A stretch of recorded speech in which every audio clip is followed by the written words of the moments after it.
All right. So hello, everyone. Thank you so much for coming to our first GBM of spring quarter. We are the Youth Movement Against Alzheimer's, and we are actually a chapter of a larger 501c3 nonprofit, and we focus on promoting understanding of Alzheimer's and doing something about Alzheimer's in the young adult community. Though this disease affects those typically 65 and older, there are a lot of reasons why we should care.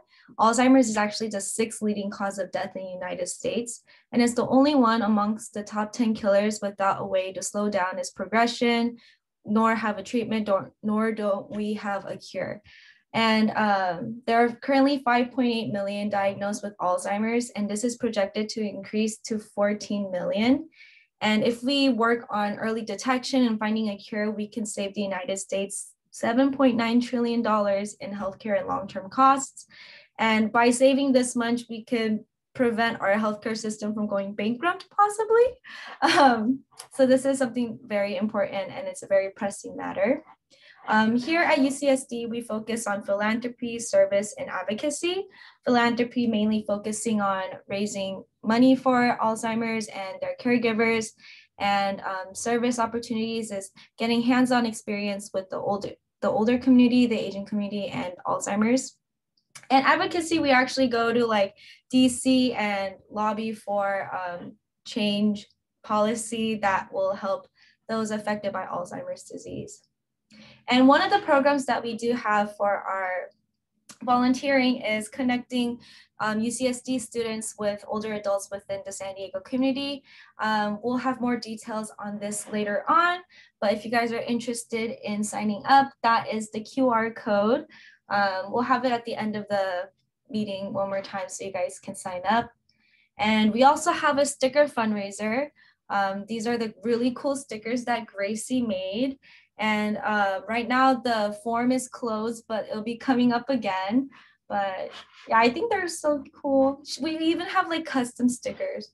And yeah, thank you.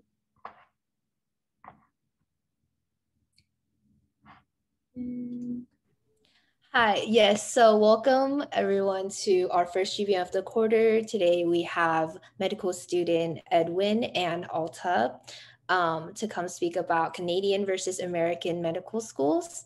And so, yeah, thank you. And right. Alta, are you going first?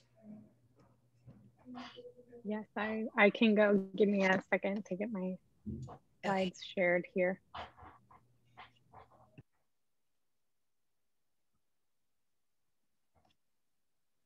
Can y'all see that okay? Yes. Awesome.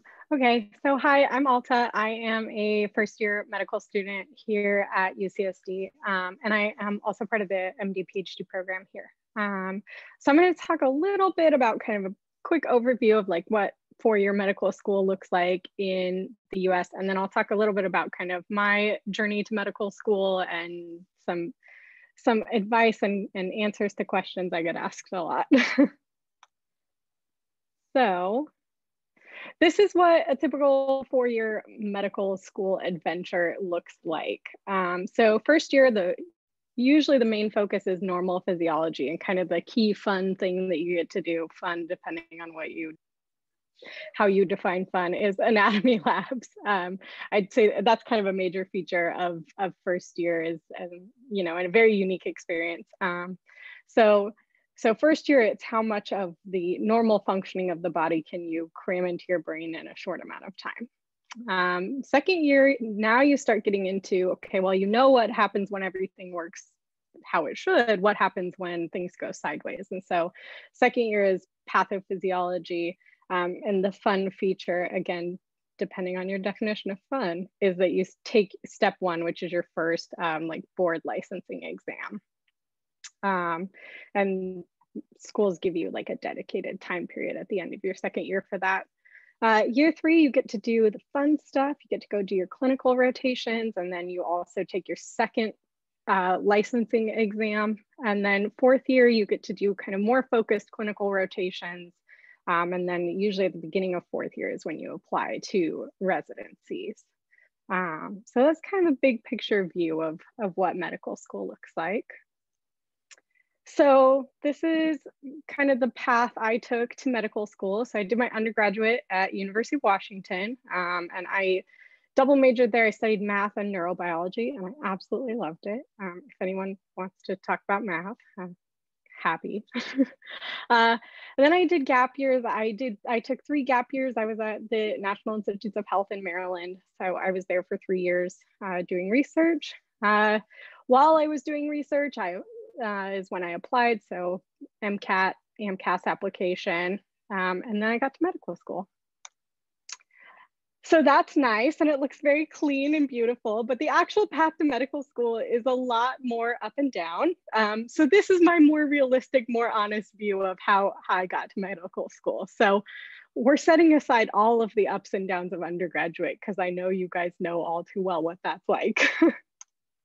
So first thing after I graduated was I moved across the country to Maryland. So University of Washington is in Seattle. I grew up in Portland. I've lived on the West Coast my entire life. And 2 weeks after I graduated, I moved into an apartment that I had never seen all the way in Maryland. And it was craziness, right? So exciting, a little hectic. So I'm there for about a year, and then I take the MCAT, and I did terribly. It was a disaster. I got sick on my test day. I really was not prepared, so didn't do so great. So, you know, not a fun experience. So, all right, I rallied, and I was like, okay, I got to take the test again. So, new study strategy, felt healthy on test day, went a lot better. So, you know, that's my pitch for it's not always a bad thing to take the MCAT twice. You know, for me, it ended up being a really great thing. So then I started applications after I took the MCAT, and then I panicked and decided I actually had no idea if I wanted to go to medical school, and I was going to take another gap year. So this was now onto the decision of the 3rd gap year, because the original plan was 2. All right, so now it's a year later, and I start my applications again. So I applied to 13 schools, which is probably on the lower end. And I decided only to apply to MD PhD programs, because over the course of that 3rd gap year, that's what I decided that I wanted to do. That's not very typical. Most people apply, schools give you the option to apply MD and MD PhD. So then as the application cycle goes on, you always get the rejection letters first. And so I got mine, and I freaked out, and I said, oh my gosh, I'm not going to get into a program. I should apply for a PhD program. So cue the panicked PhD program applications. And then it ended up that I did get interviews, and I got accepted to medical school. And I could talk a little bit more about the interview process later if people have questions. But all right, so now we're interviews, we're accepted, and then it's like, oh wait, I have to decide where I want to go. So now you have the process of making decisions and turning down your other admissions, which it's a difficult time to make all of those choices. And I will say, I actually ended up accepting a PhD program offer, and then went back to that program and said, actually, I'm gonna go do MD PhD at UCSD. So here we are now, UCSD MSTP. So all of that to say, you know, what looks like a nice clean path to medical school, there's a lot more ups and downs. I'm sure Edwin would say the same. So the kind of other thing that people ask about a lot, so I should say I'm part of a group here at UCSD that's pre-medical or pre-health advising from medical students. So it's PAMS is our, so we do monthly office hours, and these are kind of the questions I get asked a lot. How the heck do I figure out where I want to apply? And so the thing is that there are really a ton of options out there. You know, there's the big name schools that most people know, but there are a lot of other schools. And the other thing too, especially kind of in California, is that there are a lot of schools that don't have the same in-state preference. So it's kind of something to keep in mind. These are kind of the 3 things that I throw out to people as things that I would consider and what helped me make my decision for UCSD. And so our do the goals of medical school match your goals as a doctor? You know, UCSD's medical school has a huge focus on health equity and, you know, working with the community. There's, you know, we have the largest student-run free clinic in the United States. So that was a big thing for me, that, you know, their major focuses matched, you know, the principles that were important to me as a doctor. The other thing I put here is, can I see myself living here? Going back to, you know, living on the East Coast, I pretty quickly realized that I was not an East Coast kind of person, and that was not going to be the right spot for me to spend, you know, 8 years doing an MD PhD program. So that helped me narrow down where I wanted to apply. There's not as many MD PhD programs on the West Coast, and I knew that was where I wanted to go. So I really could narrow myself down. But, you know, it's important to think, you know, where do I actually want to live? Because you're going to be here for a while. And then the last thing is this a realistic option? And I would suggest taking these questions in this order, you know. Think about what you want and what you want as a doctor. Think about where you want to be, and then go, okay, well, is this a realistic option? And that's kind of first two questions, build your list up. Third question maybe narrows your list down a little bit for you, which it definitely did for me. You know, you're not going to be the right fit for every school, but the school that's the right fit for you will love you. It's, you know, kind of the best advice I got as I was doing my applications. This is kind of my last kind of content here, but this is the question I get asked the most often is, how do I be a good applicant? How do I stand out to medical schools? So these are kind of the 4 things that I think people should focus on as they're, you know, building their resumes and going and writing their applications. It's, you know, why are you passionate about medicine? And taking the time to figure out why you're passionate about it is really important. You know, I'm a big advocate of the gap year or years. I found it really useful for me. And I was somebody that while I was an undergrad, if you told me I was going to do 3 gap years, I would have been like, there's no way, absolutely not doing a gap year. And here I am. You know, focus on building your community. So a lot of people ask, well, what sort of extracurriculars should I be doing? You know, should I just be focused on science things or things that are going to look good to medical schools, or should I do this other thing that I really love?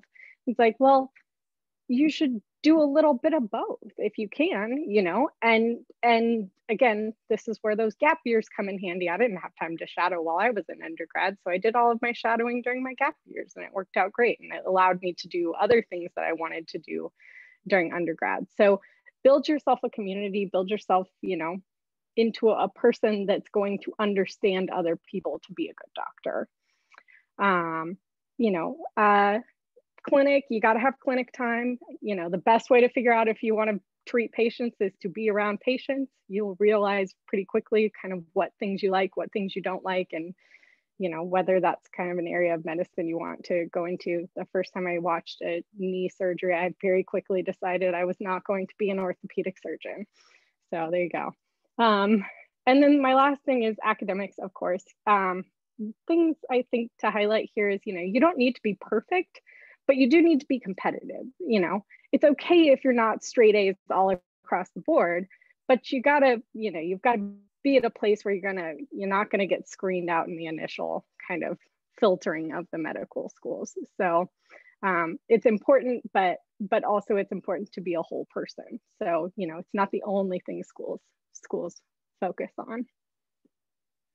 So that's kind of what I had, and I'm happy to answer any questions, or if you guys, I don't know what we're planning to do, if we're gonna do questions at the end, that works for me. I think we'll do questions at the end of both presentations. So we'll hold off on questions for now. Perfect. Thank you. Thanks.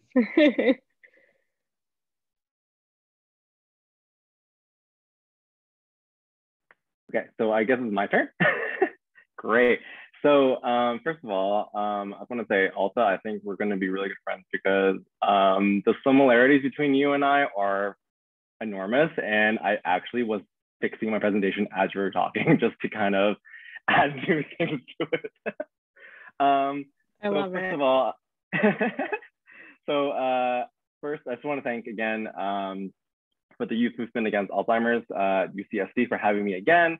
It was great talking to you the first time, and I'm happy that I didn't stir you guys enough to invite me for a second time to give a talk. So I'll be giving a little spiel on repping my own Canadian. So, you know, really doing the nerdy thing here with my title page over here. So very similar to what Alta has done in her presentation, which is excellent, by the way. I'm going to do a little bit of an overview of my personal journey to medicine, and then give a little bit of background about Canadian medical school system, since I'm not sure if many of you are aware of how it works and what similarities and differences between the American and the Canadian process. So just want to put a disclaimer here. I'm not part of any admissions process or representative of any medical school. So if you have any specific questions, please reach out to them specifically for any up-to-date information. Especially with COVID, I know things are changing all the time if you are planning to be an applicant for Canadian medical schools. So a little brief introduction about me. So I graduated from undergrad university at McMaster University, which is from a small town in Hamilton, Ontario. I did a bachelor's in biology and psychology, and similarly did a minor in mathematics. So I'm a huge nerd with the math side. As you can tell, I'm a huge nerd in photo, so you know, things never change. And I was actually never really much of a pre-med, secretly detested pre-med student, to be honest. So I actually was really into research. My goal at that time was to be a prof. I really loved teaching and thought I would own my own lab. So I kind of went to the graduate school trajectory. So I completed a master's degree in neuroscience, studying Alzheimer's and social memory impairments at McGill University, which, by the way, is a fantastic institution internationally for neuroscience, especially Alzheimer's disease. So if you have any questions, feel free to let me know. And similarly to Alta, I also took the gap year because at this point in my life, I had no idea what I want to do because grad school sort of deterred me a little bit from pursuing a PhD. So I did some career exploration, and I'm going to maybe talk a little bit about that in the next couple of slides. And then during that gap year, I am now a medical student, second year at the University of Toronto. So I actually did a 3-year master's degree because I was actually concurrently applying to other graduate programs. I actually was applying to clinical psychology, which is a PhD program, which I was also rejected a couple of times. And a couple of factors kind of made me hesitant on applying to medicine right away. The first thing, some of you may have already experienced this, but there is this pre-med toxicity or the stereotype of the toxicity where everyone's stressing each other out. You have someone comparing grades for every single assessment and then complaining to it all on Instagram, et cetera. Like, oh, I got like a 92%. Life is so hard. And they kind of transfer that to the rest of the community.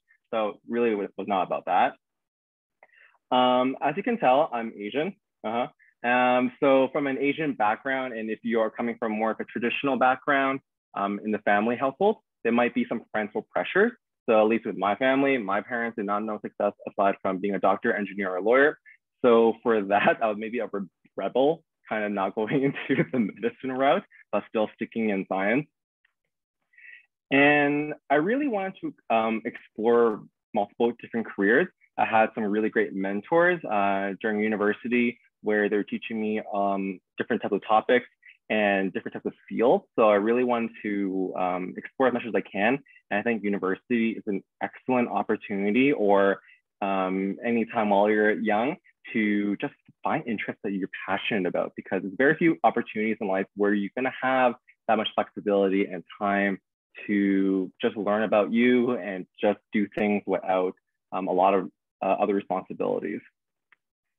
And finally, I think a lot of us who are really type A or really big, ambitious individuals are kind of fearful of failing. And it took me a long time to recognize that there is no failing. It's only learning from things that you did not get the first time. And failing does not necessarily mean anything against you as a person, against you as an intellectual, or you as a character, right? And it took me a long time to realize that, and I'm still learning that as I'm continuing on. So I mentioned I was really interested in teaching. So during my gap year, I was a high school teacher, which is kind of cute. And I was also lecturing at McGill University as well. So here's me teaching some volunteer outreach for some elementary neuroscience programs. And this is me lecturing in my third year neuroscience class. So for me, this gap year was instrumental in solidifying my passion for education and science advocacy. So it not only improved my communication skills, but I was exposed to a wide diversity of audiences and students that I don't think I would have been able to reach out to or develop those teaching or pedagogical skills without this time frame.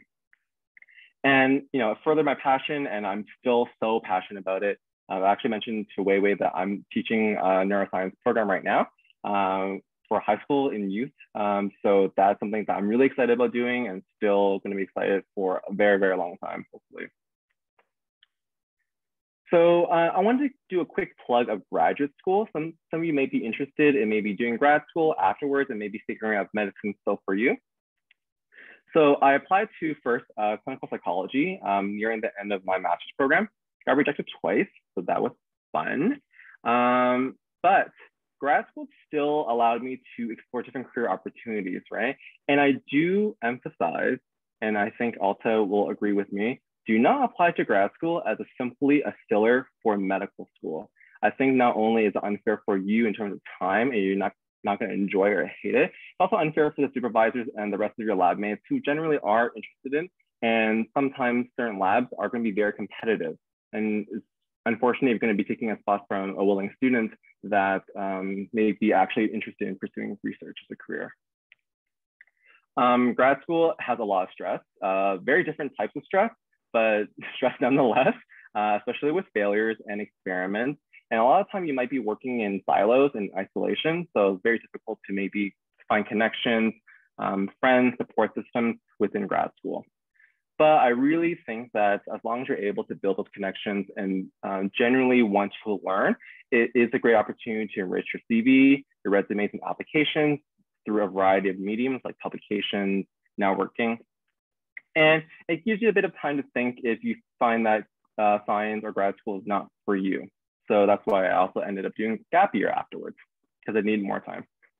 So I'm kind of old at this point.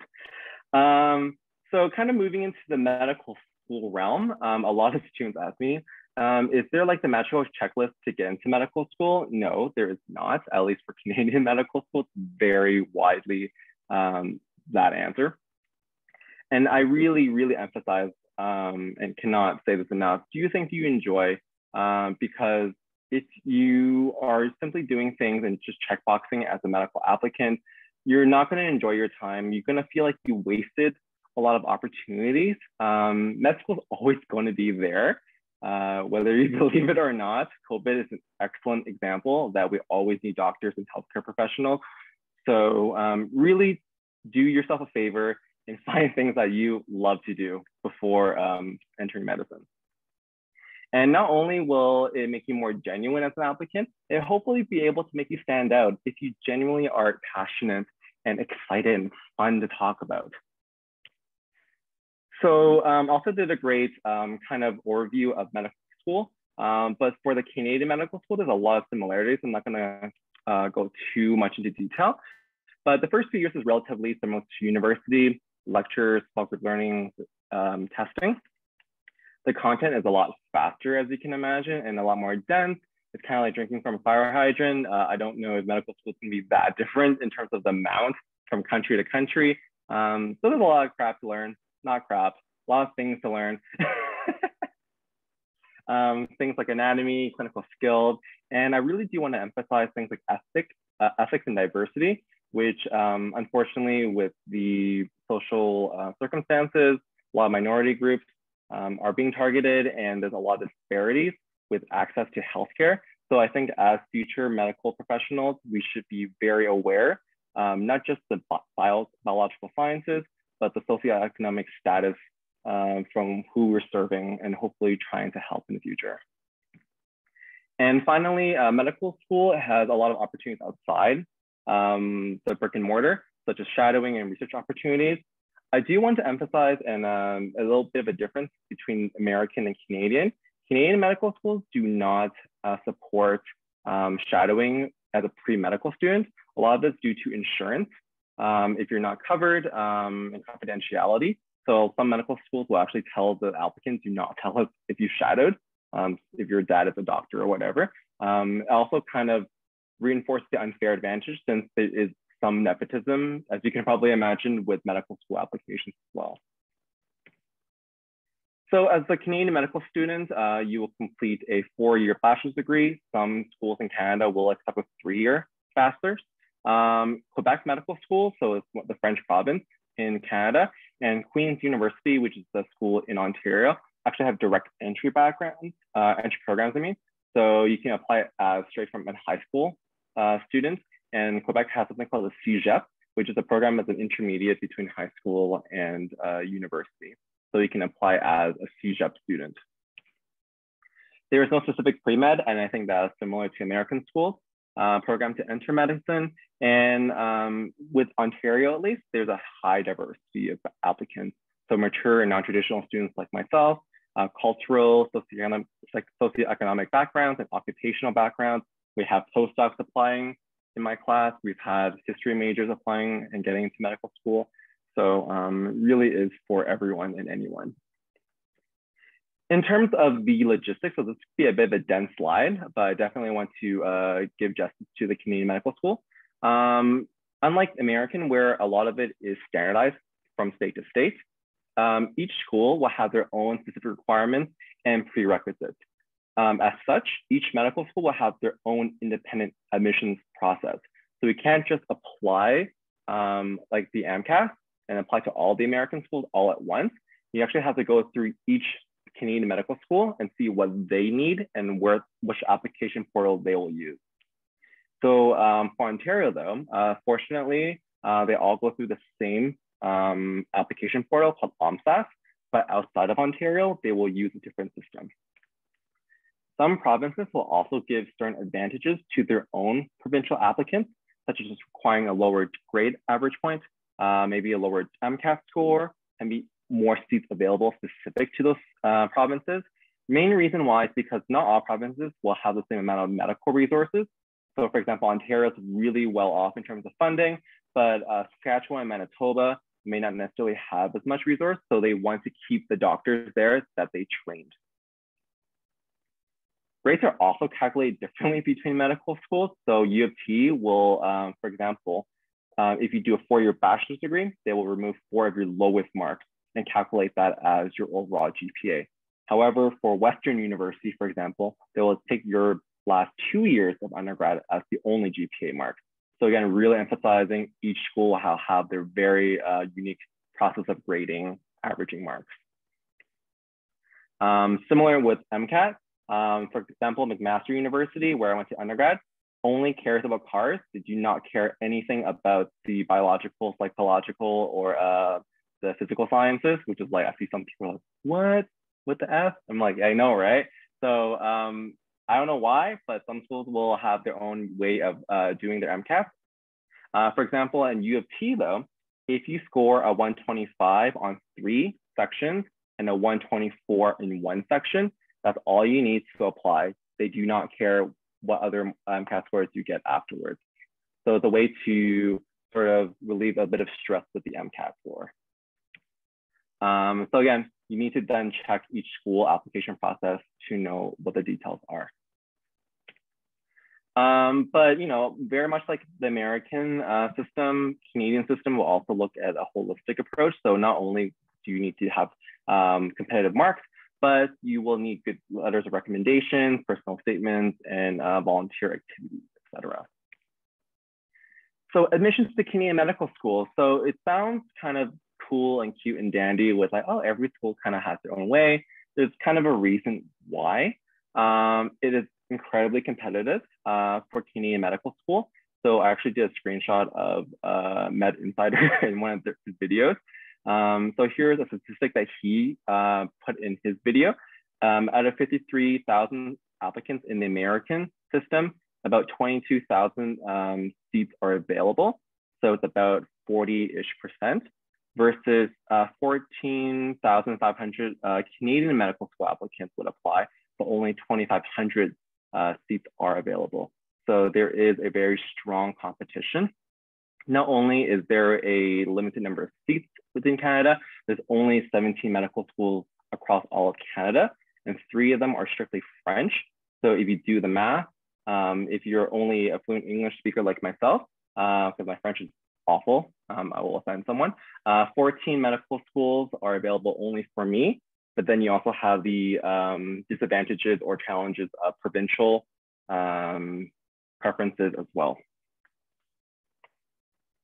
So tuition is highly subsidized though by the government. So once you get into a Canadian medical school, there's a lot of advantages and privileges that you do gain.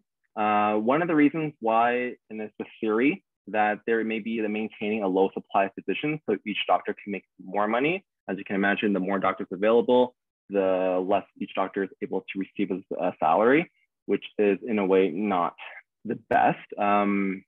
There's a lot of ethics behind that that I'm not going to delve into. But because of the competition, there's a very high chance of matching to our residency program once you get accepted to medical school. The rate is about 97%, and the averages are about the same throughout each Canadian medical school.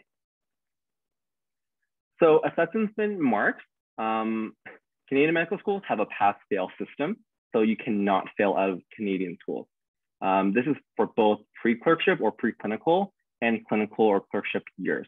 So if you fail an assessment, they will not kick you out. You can just remediate it and just redo the assessment as well. But I know that some of my American colleagues that I know that are finished medical school, the marks do matter in terms of getting residency positions. Fortunately for us Canadian folks, no one says that, by the way, exam marks will have no bearing on your residency application. So things like professionalism, clinical competency, and other networking experiences is more highly valued. So you might be also thinking, how about licensing exams? How is that different from American schools? So unlike the States, we Canadian medical students do not write a licensing exam during medical school. I know, shocker, and thank you so much, Canadian gods. We only write our licensing exam after we have matched. Therefore, the marks that we get on our licensing exam does not have any bearing on our residency application. The USMLE Step 1 is equivalent to what we call the MCCQE, which is a content-based, so multiple choice exam. And the MCCQ2 is a clinical-based exam. And I believe that's similar to the Step 2 test. And residency physicians will then write their own respective college board exams near the end of the program. So that's quite similar to our American partners. For residency though, the applications, again, do not require any marks. It's based on just networking, how well you fared in your rotations and electives and letters of recommendation. Residency programs similarly ranges from 2 years for family doctors all the way to 6+ years if you want to be Grey's Anatomy neurosurgeon extraordinaire. Salaries are also standardized by province. So Ontario schools programs will pay a little differently compared to maybe Quebec schools. But here's the kicker, everyone. All specialties within the same province will earn the same amount, AKA a neurosurgeon residency resident position will earn the same amount as a family resident as well. So that's kind of to eliminate any unfair salary disparities between specialties. A lot of it's also because our funding is government and public funded. So that's a lot of that rationale behind why they do what they do, which is great because a lot of my friends of mine that were like, I want to be like a neurosurgeon. Then you see them and you're like, ooh, I want to be a family doctor because I can make the same amount in 2 years and graduate with staff. So finally, just what's next for me? I love teaching. I love giving talks. Education is a passion of mine. So even though I'm in medical school, I joined medicine, not necessarily as a physician, as my first goal, but really is to be an educator. I think medical school has a lot of opportunities to teach and reach participants and populations that I don't think I would have had. And, you know, science education, youth outreach, health advocacy, especially with minorities, queer folks, and immigrant populations are something that I'm heavily interested in. And that's kind of why I went into medicine. So like also said, do figure out what your rationale is and don't say, I want to help someone, because everyone wants to help someone, hopefully, unless if you have psychopathic tendencies. But really figure out why your personal reason is a strong enough reason for someone to take you into medical school. And as always, you can always reach out to me on my email, and I really thank you all for listening.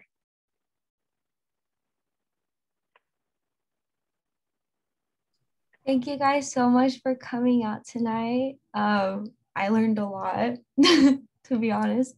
I think I'll start off the questions just so like we can get the ball rolling. But one question that I have for both of you guys is, how important is scientific research when applying to medical school?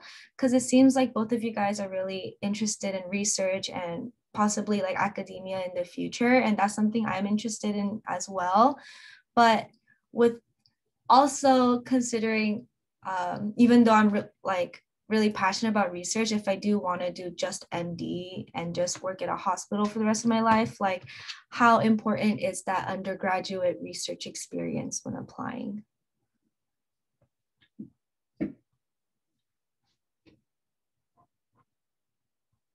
I don't know if that was a really complicated question, but No, you're good. I can start. So the thing that I tell people is that research is really important if you think you want to do research. So for me, you know, getting ready to apply to an MD PhD program, I had to have a lot of research experience, but I also love research. So getting that research experience, like, it was really fun.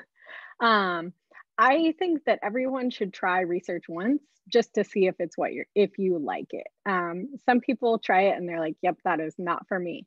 And there's no reason to keep doing that if it's not for you. So like Edwin said, do what you love.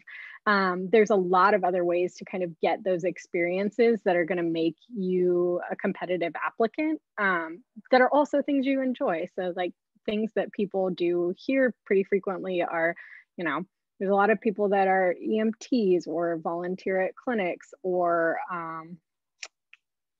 shoot, I have another one that's like my go-to explanation. Oh, scribing, medical scribe. Like that's a really common one. And also a great gap year job that pays you, which is really a positive when you're thinking about a gap year.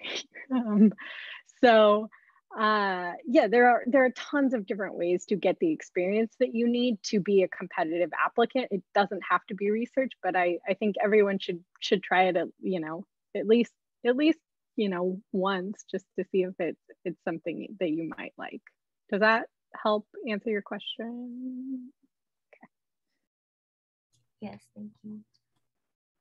Yeah, just going on what Alta said. So I do think that because research is so widespread and there's so many opportunities, I think everyone should dip their feet into the water a little bit, but also know that if you don't like it, it's totally fine. It also could be a combination of things, that maybe the supervisor was crappy and you did not get along with him. The subject that you were thinking you were interested in and not being as interesting as you thought it were.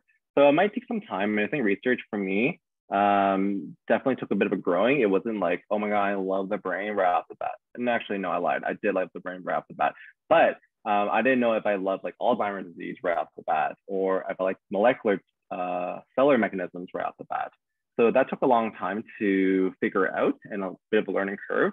And I do agree, there's other opportunities that if you don't find researchers for you, there are other ways to do things. I volunteer in a hospital. I hated it. I didn't even write that in my application, to be honest, which is kind of funny because I'm in medical school now. So I think there's also these traditional opportunities that a lot of people will then check mark. But again, you don't have to volunteer in a hospital if you don't want to volunteer in a hospital. For me, I love teaching. That's my biggest emphasis in my application. Some applications I've read were like in athletes, Some were doing charity work. Some were being an epidemiologist in the public health sector. I've had a classmate of mine who was a pilot for 4 years before deciding to apply to medicine. So figure out what kind of made you who you are today, because everyone has a unique path and no path is not interesting. You just need to have some time to reflect on that and have some people that you're close with to chat about it, because some things that you think are not as important to your development might be really, really important and you just didn't realize. So that's my spiel. Also, there's other research opportunities that may not be like lab research. There's quality improvement research to maybe help design a process in the hospital to make things more efficient. There's qualitative research, so reading essays, doing interviews. Those are not traditional experiments or study designs that people think about, but there are vast opportunities to do that. Thank you. If you had a chance to go back to undergrad, what is one thing that you would do that you haven't had the opportunity to? So whenever I ask alumni, I actually ask older alumni, I like to ask them, if you were 20 again, what would you do? But in regards to your case, you're not too. You guys are young lads. So if you were to go back to undergrad. What am I allowed to say on recording? Maybe I'll start while Alta finds out what she's gonna say. For me, I think it's kind of cheesy. So I'm a gay man. I've always wanted to do things like musical and Broadway, but because I was so in the closet for a long time in high school and the beginning of university, I did not feel comfortable doing that. So a lot of these arts or theater kid that I always wanted to dream about and doing Glee, I tried to push that away. Fortunately, I've become very comfortable with me and I was able to kind of actually do the musical Broadway show that we have in University of Toronto every year. So I was actually singing, dancing in front of a full week of show. So that's kind of fun. So I got to fulfill that. But it would have been really nice to kind of see those opportunities earlier in my education.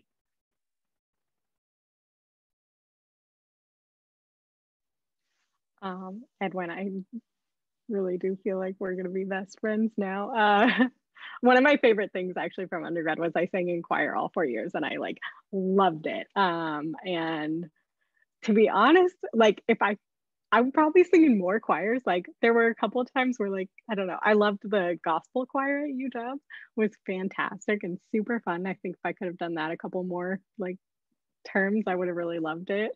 To be honest, the one thing that I would really change was that I was an RA for a year and I hated it. And if I could go back, I would not be an RA because it was the worst job I've had in my entire life. And that's really the thing that it's if I could change one thing about college, it would have been that. So, but yeah, no, I feel like I'm very happy with kind of how my path got me here. It's I think, you find ways to fit in all of the things that are important to you.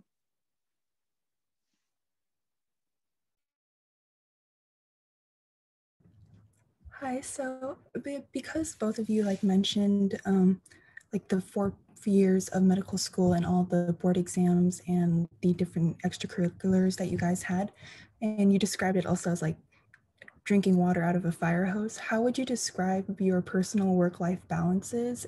Do you still have time to pursue other outside activities that you enjoy?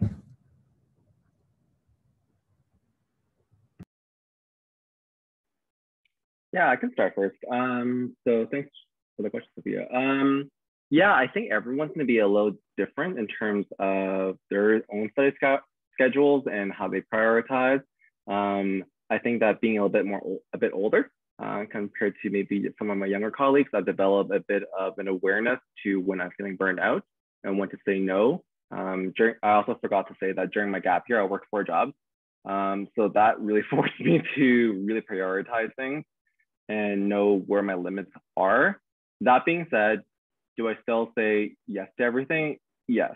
But I have a better way of saying no and trying to gauge what I can do a little bit better.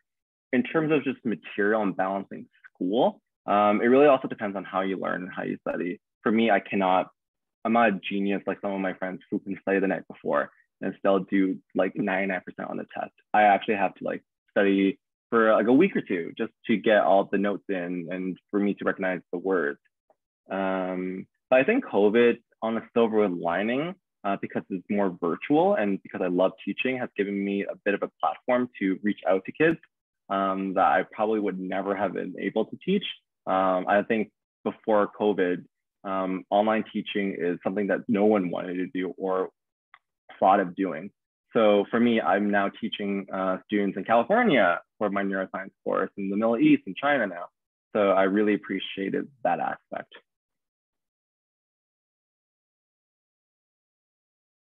Thank you.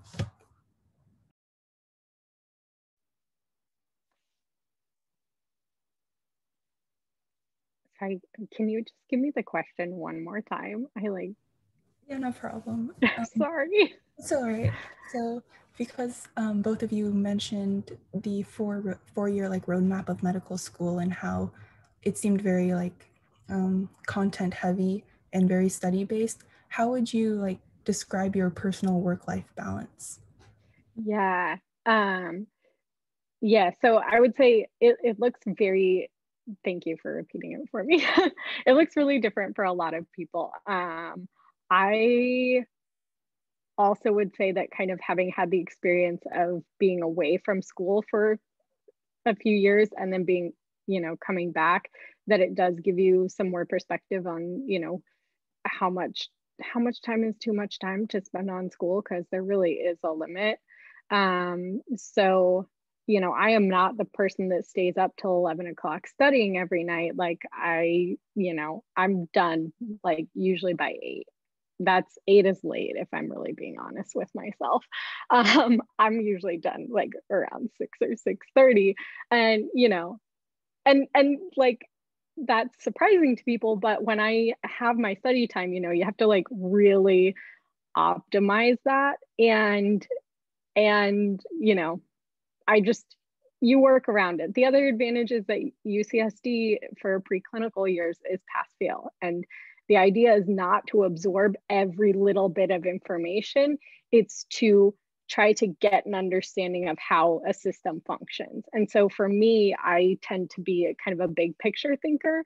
And so if I can get the idea down and then kind of fit in the details, then that works better for me. So I spend more time usually on the front end of learning something, kind of trying to build up a framework for myself. And then I really have a hard time fitting in the little details. It's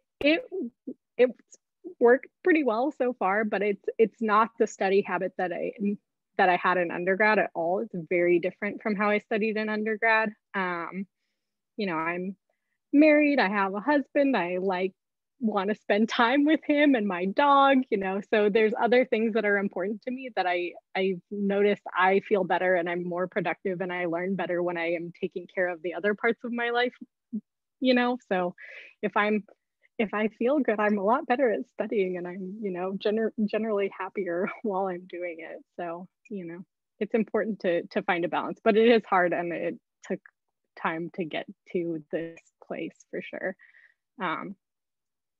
Yeah, the first few blocks of medical school can be pretty rough because you're trying to figure out how all of that works. And again, you've got to pick a different strategy a lot of the time from undergrad, because you can't learn everything.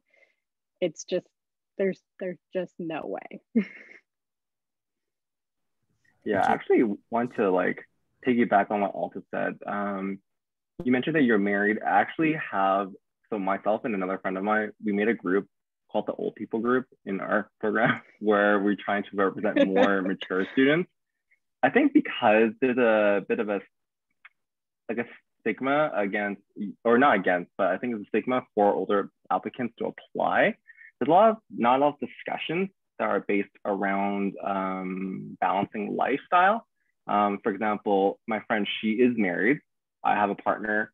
I don't want to just use medicine as a full-time job for the rest of my life, versus maybe some of my younger friends who came right out of undergrad, they haven't had that experience. So the talks of finances, responsibilities, family planning, I think those are really important discussions that are not often mentioned in medical school, especially with a growing average age group of applicants and medical students.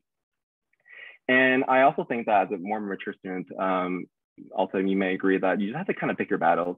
Like, do I really care if I get 90% on a pass-fail test? Yes. No, not anymore.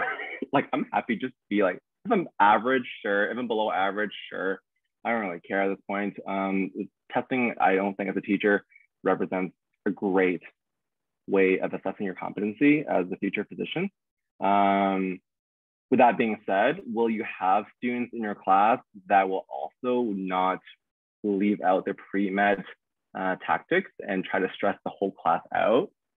Yes, that's where you kind of, this maturity kind of, for me at least, find friends that you can actually support each other.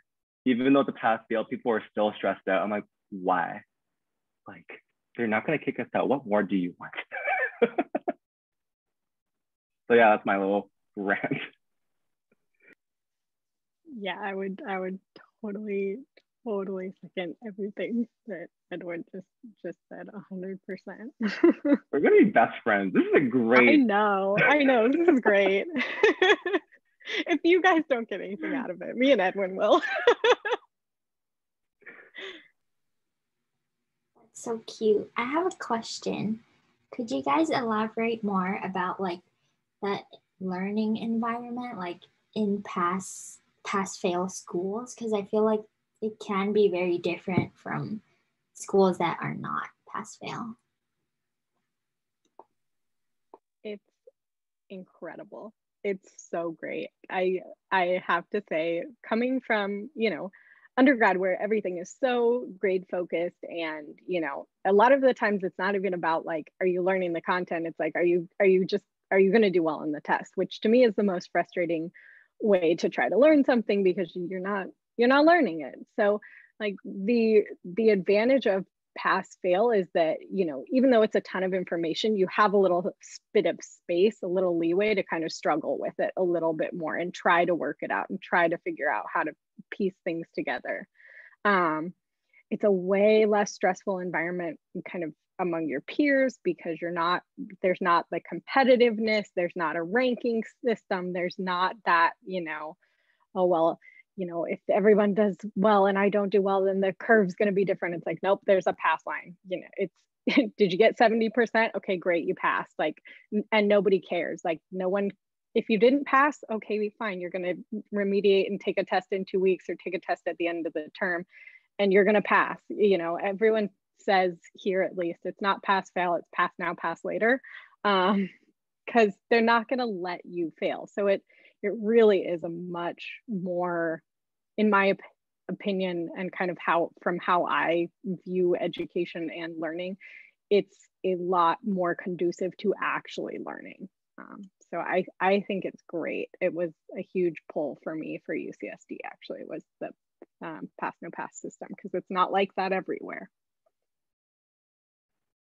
Yeah, so fortunately, again, what I mentioned before, the Canadian medical system do encourage the pass-fail rule.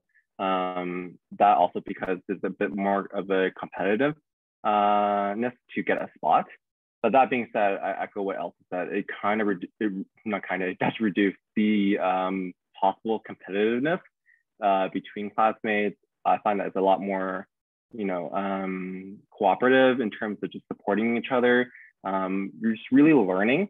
And medical school, you're not going to learn that the heart has 4 chambers only once in medicine.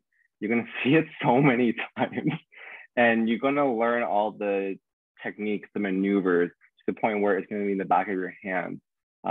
First, second year are really meant to just expose you to that knowledge and to those terminologies, which sometimes some it can be quite of a new language, especially if you came from a humanities or science background, and that could be a bit of a challenge to get that basic biology background. But, you know, I think there is some merit to having these nitty-gritty details tests, because unfortunately there are some specialties that will only hire 3 out of the whole country, and you need to have some sort of a gap or a little bit of a discrepancy between applicants. But for the majority of medicine, like family doctors, internal medicine, and even surgeons, or general surgeons, you don't need to have all that nitty-gritty detail. I also like to think that when you're a doctor, hopefully, a patient will not ask, hey, what did you get on that endocrinology test in 2nd year?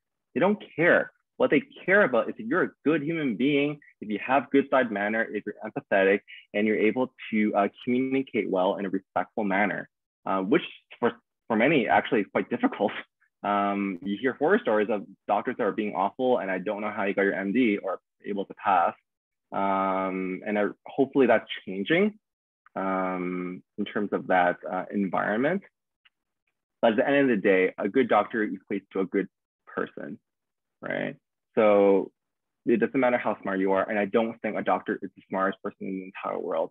There are other specialties and jobs, I think, are way smarter than what a physician is in terms of what they're capable of.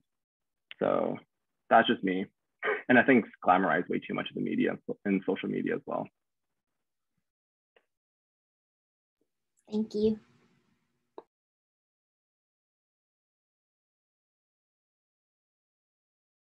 I have another question. So I feel like right now as an undergraduate, like we have very different aspirations, or like how our aspirations are in our mind when we're at this age versus when we're actually in medical school. So my question would be like, how has your aspirations changed, and like how has your interest in like whichever specialty changed along with it?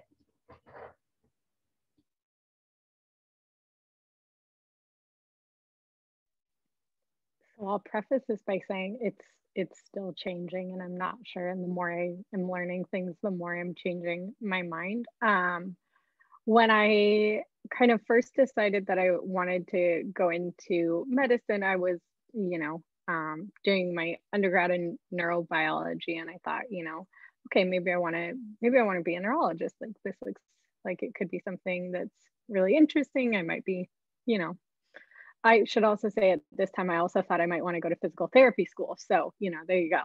I really, the path is very windy.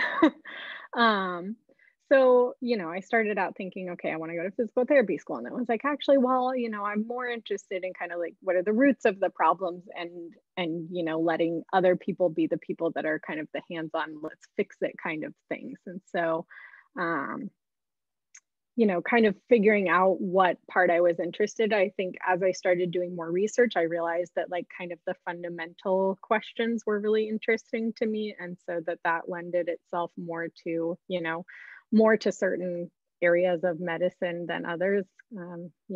Questions of like diagnostics, I find really interesting. When I was doing my research at NIH, I was working with a neurologist there also, which was awesome. And I really loved it. But our lab was studying, genetic foundations or genetic causes of neurodegeneration. And so, I worked with a lot of geneticists, and that was really interesting. So, that's something that I'm interested in now. I'm doing a preceptorship with somebody who's an internal medicine doctor. And it was like, wow, you get to see everything under the sun, in one day. It's like, here's a surgery pre-op, we're going to inject this knee. Here's somebody with a headache. Here's somebody with like a toothache, or, it's crazy. I shadowed in the emergency department. It was like, wow, this is total adrenaline rush, and this is great. And there's, actually something kind of nice about 9 to 5ing it, as far as medicine, 9 to 5, goes, but being able to kind of switch off when you're done. There's also something nice about seeing the same patients over and over. So again, I'm still figuring it out, but I would say the overarching theme is that the more I'm exposed to things, the more I realize if that's something that I'm interested in. So all of those opportunities that you have to look at something, those are really important. Again, like, I went from physical therapy thinking, well, maybe orthopedic medicine would be a good thing. And then it was like, oh, actually, nope, I don't like the sounds of joints popping. I never, ever want to see a knee surgery again in my life. Like, you know, those are the things that you figure out pretty quickly. It's like, okay, well, that's not it. So I think perspective is really key. I'm also trying to keep in mind, you know, for me, picking a specialty is like 8 years from now. So I got a lot of time, and I anticipate that things are going to change quite a bit. So kind of my thoughts on that. Yeah, so I think both of us coming from more of an untraditional path gives us more of like a flexibility to actually change careers versus maybe being scared of narrowing it and then like, oh, I can't change my mind now because I'm set because I told my friend that I want to be a neurosurgeon. I cannot not be a neurosurgeon now. So, you know, similar to Alta, I didn't apply to medicine right away. I wanted to be a clinical psychologist for a number of years, which I got accepted. At the same time, I got my medical acceptance. So for me, it was kind of like picking between the two. I ended up choosing medicine because I wanted to be a psychiatrist afterwards. Because doing a bit more exploration, I learned that clinical psychologists, although they do amazing therapy and meeting a lot of different patients, they're not the frontliners, as what Alta said, between a PT and a physician. They're not able to prescribe medications. A lot of them is referral. Insurance-wise, not everyone's able to access a psychologist. A lot of it's privatized, which again shows the unfairness between healthcare access and resources. So I also figured if I go to medicine, it also sounds so pretentious to me. It's like if I just choose medicine, but by going to medical school, I think I'm also exposed to so many other fields that if I don't want to do psychiatry, I'm not limiting myself. I also now figured out I don't want to go into psychiatry for a variety of reasons. I think that I really enjoy learning the differentials. I love the sort of in-person medicine aspect. I love like figuring out pharmacologics, which is psychiatrists do, but also learning about the rest of the body as well. So sometimes you might hear psychiatrists saying, I'm hanging out my stethoscope, just because they're going to be moving away from some of the traditional medicines that they've learned, like the different body systems, which is not all true, but for most part, it is something that the field is characterized as. For me, I am actually want to go in, and I also wanted to be in internal medicine for a while because all my tutors I shadowed during first year were amazing internists. And I'm like, oh my God, you're the smartest people in the entire world. You literally know everything and anything. Heart, kidney, lung, boom, right? You can explain the pathophysiology, which no other doctor can successfully do. I swear to God. But now I've actually decided for now to become a neurologist because I love the medicine aspect. I also love some of the acuity. Oh my God, yay. Yeah, I'm falling in love with stroke care because I'm not good enough person to be a family doctor and have longitudinal because I'm impatient as hell. But I also really enjoy the diagnostics. I love thinking. Like some of my friends who are surgeon gunners and ER doctors gunners, they're like, oh my God, I hate thinking about differential. I just want to just put things together. And I'm like, give me an IKEA table and you'll get a dead body. I swear to God, don't not give me a scalpel. But give me TPA, I'm down to do that. So that's for me now. But again, I still want to do education. I love medical education. I love doing scientific advocacy, and that has not changed, but primarily due to me taking some time to figure out that part.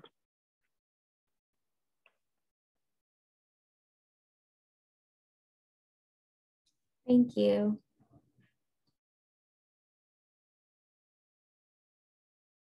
I think we have time for maybe like 1 or 2 more questions if anyone has any other. Yeah, I have a question about how did you guys what did you guys do over your summers in medical school, particularly that first year? I can start because mine's short and sweet. MD PhD programs. So part of the way that they cut down your time to PhD is that you do your lab rotations during the summers so that you're not spending the first year, not first year, it depends on the program, but you're not spending a year in your PhD doing rotations. So I rotated in 3 labs and I'll rotate in 2 more this summer.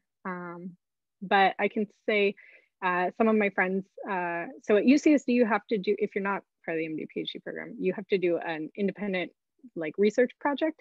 And so a lot of people will use their summer to do that. So they will, well, right now there's a lot of people working with the surgery department because they've got funds to help, you know. So there's research opportunities. A lot of people just take some time off because that's great. You know, at UCSD, you can work in the free clinic, which is awesome. So there's lots of options for sure.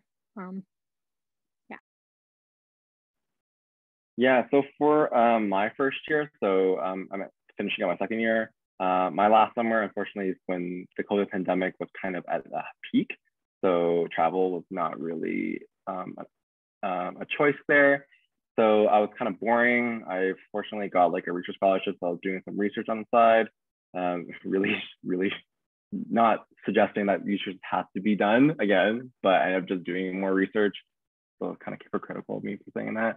But I also had a lot of time to just catch up with friends online, you know, catching with my partner. I also had some time to really just kind of do my teaching stuff. So I was, during my summer, because I had this whole idea of teaching this free high school neuroscience course, a lot of that time was dedicated to me creating the material and developing a curriculum that I was able to then teach during the school year. So that was my boring, but my personally fun summer. A lot of people generally just travel within the first 2 years before you go to your rotations where you won't have much of a free time. People just generally just try to make as many friends as possible, try to make memories, make bad choices before, you know, the medical school system holds you responsible as an adult. Yeah, but I'm more of a laid back person, so I don't need to party or anything like that. I'm happy to just sit home, eat awful food, and, you know, watch Netflix and teach kids. Yeah, thanks for the answers. Oh, yeah, go ahead. I was gonna say, I realized that I should also say I got married over the summer, so that was a big one. Congrats. So, you know, there's lots of different things you can do, so. Yeah, I was like, oh wait, that was like a big important thing that I did over the summer. I really shouldn't have forgotten that. I did not get married, but I was like, mine was like a COVID relationship. If you ever heard like the COVID, yeah, so it was like a weird time, but it was good.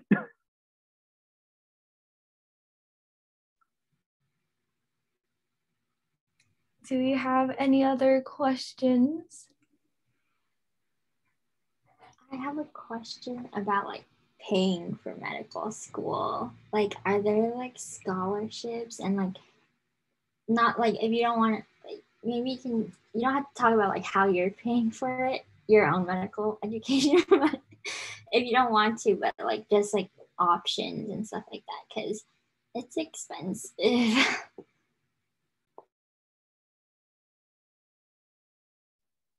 So in the US, the most common thing is to take out loans, and it's massive loans. I will say that, you know, people do pay off their loans. So it's a lot of money up front, but, you know, doctors are paid well pretty much across the board. So people generally are able to pay those back without too many issues, kind of on the whole. There are also programs. The one that I am kind of more familiar with is that there's programs where if you go and work after you have your medical degree in kind of underserved communities. So the one specifically that I know of is like through the Indian Health Service. So working on reservations, they will, like the US government will cancel some of your medical debt. So it's like a payback type of program. There's other things that are kind of under that heading, you know, like rural areas do that. There are not a ton of like scholarships per se that I know of, although I will say, you know, the MD PhD programs are fully funded. So right now, like the way I'm paying for medical school is through a research grant, essentially. You know, like the university has a giant training grant from the NIH, and that pays for, you know, my medical school. So that's the only way I know of that's like a full somebody else pays your medical school. It's a huge plus to the MD PhD programs, and definitely a reason why a lot of people apply. I really don't know that like going to medical school without that would have been like, it would have been a very scary option otherwise for me personally. So things to consider. But yeah, as far as other kind of scholarship type of things, I don't really know of that many, but you can get loans, and that's what most people do.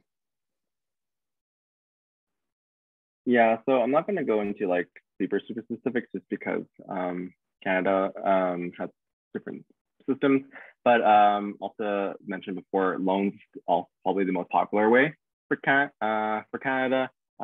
Fortunately, it is subsidized. So when I was looking at the tuition, we definitely do not pay as much as you all. So that's really great on our part. People have scholarships in the school itself. So UT has a number of scholarships for minority students. So maybe some schools in the States will have those opportunities. For me, I was hustling last year or 2 years ago. So unfortunately, I made enough money that I'm able to support myself for a little bit before having to dive into my loans. But we also have in Ontario a loan system where you don't have interest until after you graduated. So that on top of the bank loans that you normally would get is sufficient for most people. I do want to emphasize an important discussion on finances between or among students. As I said before, there is a discrepancy in diversity among students. There's also a diversity and discrepancy with financial situations. I don't think that's talked enough about because people tend to not, or are embarrassed, or they don't want to be showing that they are privileged. But I really think that it is important to show that if you are privileged, there are also going to be people who are underprivileged that got into medical school. And a lot of the students that would have been able to get into medical school were not able to because they don't have the finances. So in a way, there is a lot of, again, the socioeconomic side is prevalent even within the medical school system. There are some people in my class that are very well off and they don't remember that they're well off compared to maybe other students. So they will spend money, and then if you go on loan, you will spend those money on other things as well because you feel like you have to catch up to it. But just remember, a loan is not yours. It is a board money that will have interest. So just want to make sure that everyone's financially responsible.